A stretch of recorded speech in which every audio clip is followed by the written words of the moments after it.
राहुल गुज्जर जी, जयपुर राजस्थान से। राधे राधे राधे महाराज जी। महाराज जी, मैं 2013 से बुरी संगत के कारण बुरे काम करना शुरू कर दिया था, जैसे शराब पीना, लड़ाई लड़ना इत्यादि। लड़ाई के कारण मेरे एक पैर टूट गया था, रॉड भी डली। आज भी और कई केस मेरे ऊपर चल रहे हैं। 2 महीने से जब से आपका सत्संग सोशल मीडिया के जरिए सुनने लगा, जैसे मानो मेरे जीवन में चमत्कार सा ही हो गया। मेरी सभी बुरी आदतें धीरे धीरे छूट रही हैं। बस महाराज जी, आप मुझे बोल दो कि मैं आपका दोस्त हूँ, आपके साथ हूँ। हम पूरे जगत के दोस्त हैं भाई, आपके तो हैं ही, पूरे जगत के दोस्त हैं। बस इतनी प्रार्थना है कि दोस्ती निर्वाह करें। जब अच्छे कामों की तरफ कदम बढ़ाया तो बुरे कामों को अब दोबारा ना करें, जो जीवन में करते रहे। प्रण लें, नियम पूर्वक गंदे आचरणों का त्याग कर दें। जो कदम हम अच्छे मार्ग में चलाया, तो इसमें भी आपको दोस्त मिलेंगे घसीट कर बुरे कार्यों की तरफ ले जाने वाले। तो बुरे कार्यों को हम दोबारा ना करें। अब लो नशानी, अब ना नशे हो। आज तक गलती की, अब नहीं करूँगा। ये तभी हो सकता है जब नाम जप होगा। करते हो? हाँ, कोई अब नशा तो कोई नहीं करते। बहुत अच्छे, बहुत अच्छे। ये जो पुरानी गलतियां हुई हैं उनका प्रायश्चित नाम जप में ही सब हो जाएगा।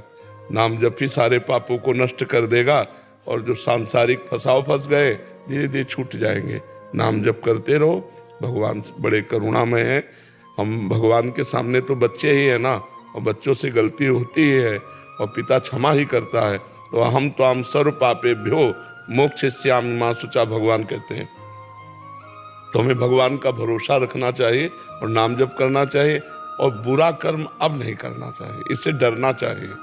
वो आप करके देख लिए, क्या शांति मिला, क्या शांति मिला। एक बेवकूफी। महाराज जी, आपकी वजह से ही तो जिसमें कभी लठ चलाए में हाथ तो हाथों से माथा पकड़ा दिया। हाँ बिल्कुल। क्या पहले बहुत गुंडागर्दी किया है? हाँ हाँ, नहीं तो मार्ग है। अब अगर गलत मार्ग हो गया तो कोई भी गलत मार्ग में जितने आचरण हो सब आ जाएंगे, राक्षसी प्रवृत्ति आ जाएगी। और वही जब साधुता का मार्ग स्वीकार कर लेगा तो उसका अलग मार्ग हो जाता है। ये तो बड़ी कृपा है जो इन्होंने सुनकर अपने जीवन को बदलना शुरू कर दिया।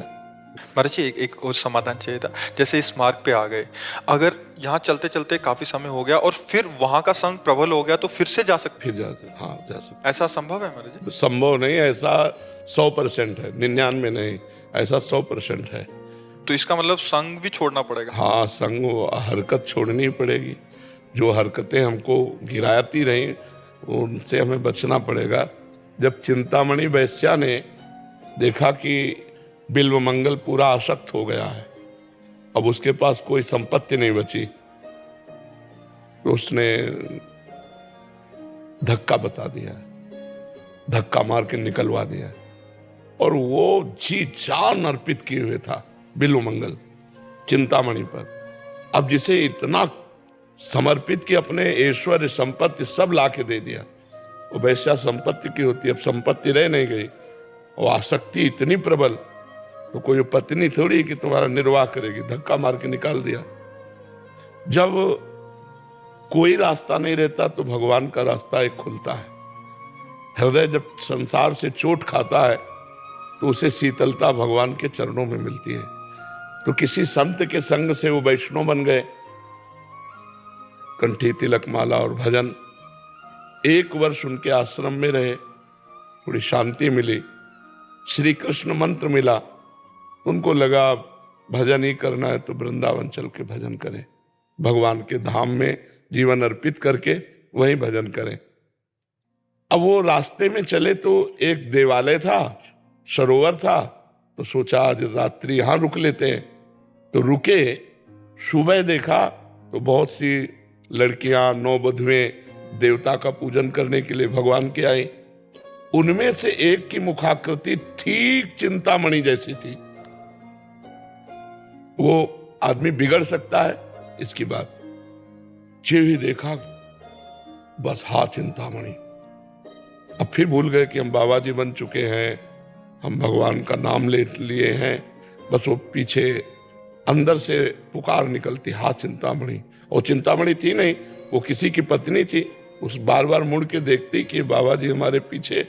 वो लंबे लंबे पैर बढ़ाए।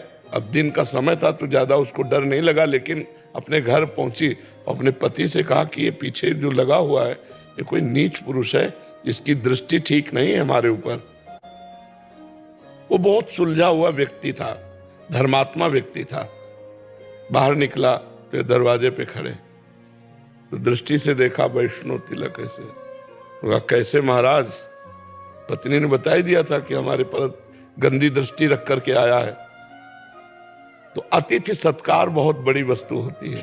गृहस्थी में यदि अतिथि वापस चला जाए तो सारे पुण्य नष्ट हो जाते हैं। तो उसने विचार किया यदि ये पापी पुरुष है तो भी हमें अतिथि भाव से एक बार इसका सम्मान करना चाहिए। यदि भगवान परीक्षा ले रहे तो मुझे खरा उतरना चाहिए। वो भक्त प्रकृति का पति था। उसने कहा कैसे आइए विराजिए। अंदर बुलाया, बैठा ला। आप कैसे आए, क्या सेवा करूं? बोले जो अभी गई कौन है? तो उनका हमारी अर्धांगिनी पत्नी है। बोले एक बार भर नेत्र देखना चाहता हूं। बोले अवश्य अवश्य, ये आपकी मांग है तो मैं अवश्य पूर्ति कर। अपनी पत्नी से कहा आओ और इसके सामने खड़ी हो जाओ, और जब तक ये देख करके ये न कह दे जाओ तब तक खड़ी रहो। अब आज की पत्नी हो तो बिगड़ जाए, वो धर्मात्मा की धर्ममयी ही पत्नी थी। उनका जो आज्ञा, आई और अपना घूंघट खोला, खड़ी हो गई। बिल्व मंगल जैसे देखे। उनके अंदर जो बात आई वो बड़े जोर की आई कि अरे नेत्रो, तुमने फिर मुझे भगवान के मार्ग से हटा दिया। 1 वर्ष तक गुरुजी ने मुझे संभाला और फिर मुझे वहीं गिरा दिया। कहा कि एक काम कर सकती हो, मुझे 2 सुई दे सकती हो? तो ला के दे दिया। तो उनका हे भगवान, जिन नेत्रों ने मुझे आपके मार्ग से हटाया, आज के बाद ये संसार नहीं देख पाएंगे। और आंख फोड़ ली और चल पड़े। तो अगर हमारा पूर्वाभ्यास गलत है तो वो कहीं ना कहीं अगर हम चूक करेंगे तो हमको गिरा सकता है। आंख फोड़ ली और चल पड़े। तो रास्ते में ही भगवान उनको पकड़ लिया और वृंदावन लाए, और इतने बड़े महापुरुष हुए कि उन्हें बिल्व मंगलाचार्य कहा गया। तो हमारी जो गलत आदतें हैं, अगर हम अच्छे मार्ग में चल रहे हैं और हमको गलत संयोग मिल जाए तो भ्रष्ट होने में देर नहीं लगेगा, फिर वो भ्रष्ट हो सकता है। इसीलिए जैसे हाथ टूट जाए तो वहां से कमजोर तो हो ही जाता है ना, और जब पुरवैया की हवा चलेगी तो दर्द भी करेगा। तो ऐसे ही जो हमारे बुरे आचरण हैं, वो संस्कार तो अंदर हैं। जहां अच्छे आचरणों की तरफ चले, बुरे आचरण वाला मिल गया तो संस्कार जागृत हो सकते हैं। यदि बहुत काल तक गलत मार्ग में नहीं गए तो संस्कार भस्म हो जाएंगे, फिर गुंजाइश नहीं रह जाएगी। फिर गुंजाइश, अभी क्या है गुंजाइश है, मोड़ तुरंत हो सकता है, 1-2 साल में मोड़ हो सकता है।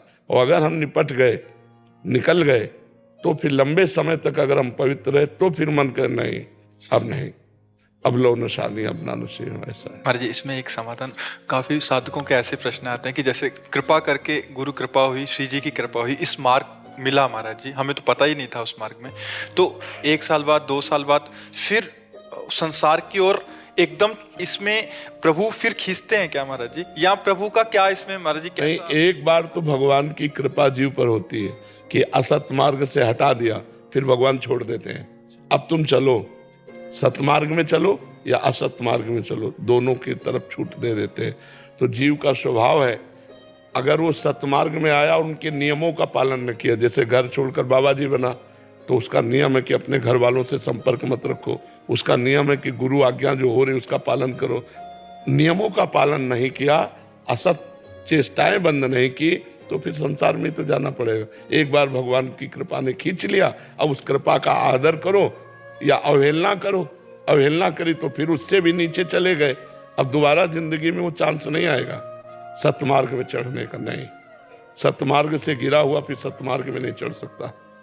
यदि वहीं गिरा पड़ा रहे जहां गिरा है तो फिर हाँ, फिर हरि गुरु संभाल लेंगे, लेकिन हरि गुरु को छोड़ करके और संसार में जाके फिर शादी ब्याह ऐसा, फिर वो सोचे कि हम वृंदावन बाबा जी भजन, कभी नहीं। कृपा एकदम चलाई थी, उन्होंने अवहेलना कर दी, फिर नीचे गिर गए, फिर नहीं उठ पाए। अब जैसे गिरे और वहीं है तो संभल गए। और जो चले गए महाराज जी, उनका कभी कल्याण होगा क्या? पहले तो इनको दंड मिलेगा, जैसे एक बार कोई कह दे कि मैं सन्यास लूंगा और सन्यास न ले तो उसे नरक की प्राप्ति होगी, और सन्यास लेकर फिर गृहस्थी में चला गया तब तो और से एक बार पहले दंड भोगेंगे। फिर किस कल्प में किस युग में भगवान ऐसी कृपा करते हैं, बार बार तो बनत नहीं या संजोग अनूप, मानुष तन वृंदा विपिन रसिकन संग विविरूप। बार बार ऐसा संयोग थोड़ी बनता, मनुष्य शरीर मिला, वृंदावन धाम मिला, रसिकों का संग मिला, प्रिया प्रीतम की उपासना मिली, अगर इस पर हम समझ नहीं पाए तो बार बार ऐसा संयोग नहीं बना। इसमें दो बात निकल के आई कि एक तो जब लबलो नसानी अपना नसीहों में जी एक पहली चीज तो अपने पे अहम नहीं करना चाहिए कि मैं बहुत बढ़िया हो गया, जी जी, तो दूसरा डर के चलना चाहिए। हाँ डर के तो निकल जाएगा। आज्ञा पर रहे, लक्ष्मण रेखा जैसे गुरु आज्ञा, कोई नहीं तुम्हें भ्रष्ट कर सकता, गुरु आज्ञा पे बने रहो। अच्छा यहीं रहकर भ्रष्ट हो गए और ये निर्णय है कि नहीं ना महाराज जी को छोड़ सकता हूँ ना सत्यमार्ग को छोड़ सकता हूँ, वो पार हो जाएंगे, वो पार हो जाएंगे। ये तो बिरगद जैसे कदम लगा दूंगा, कुछ नहीं करे। हाँ नहीं, अगर ये भी है कि देखो हम ना आपको छोड़ सकते न श्री जी को छोड़ सकते न भेष छोड़ सकते और न बुराई छोड़ सकते, अब आपको छुड़ाना छुड़ाओ नहीं, हम बुरे मन के आपके पास, वो ठीक हो जाएगा वो ठीक हो जाएगा, वो भगवान की कृपा से ठीक हो जाएगा। महाराज जी ये कुछ ऐसे शरणागत भी देखे गए, प्रभाव से दीक्षा ले लिया, दिनचर्या रखिया, उसके बाद कुसंग हुआ, शरणागत मत छूट गया, फिर से उस विषयों में पड़ गए महाराज जी, ये भी अपराध श्रेणी में आता है महाराज जी। देखो हम इसीलिए कहते हैं सहसा गुरु नहीं बनाना चाहिए, किसी के कहने से या प्रभाव से गुरु नहीं बनाना चाहिए। भूख हो गुरु की भूख कब होगी, जब भगवान के मार्ग में चलने की हमारी बात होगी कि हमें भगवत प्राप्ति करनी, हमें भजन करना है, तो हम अपने दिमाग से गुरु बनाएंगे, फिर उनकी बात मानेंगे।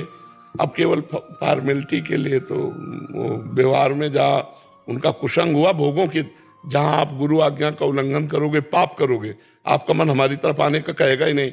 हाँ काफी कहते हैं डर लगता है महाराज। हाँ पापवंत कर सहज स्वभाव, भजन मोर ते भाव न काओ, जो पे दुष्ट हृदय सोई होई, मोरे सन्मुख आओ की सोई। उसको ये एरिया नहीं आएगा, वो अगर बिहारी जी के दर्शन करने जाएगा तो वो बीच वाली गली से जाएगा, इधर से नहीं आएगा। इतनी उसके अंदर डर, इतना उसके अंदर द्वेषात्मक भाव आ जाएगा। तो भगवान कृपा करें, आज्ञा पे चले और नाम जप करे तो मार्ग खुलता चला जाता है। महाराज जी एक बार आप बोल दो कि आप मेरे साथ हो, आप मेरे दोस्त। हाँ मैं आपके साथ हूँ, हर समय राधा नाम पकड़े रहो, गलत आचरण करोगे तो मैं तुम्हारे साथ नहीं हूँ, अच्छे आचरण करोगे, राधा नाम जप करोगे तो मैं तुम्हारे साथ ही हूँ, ठीक है।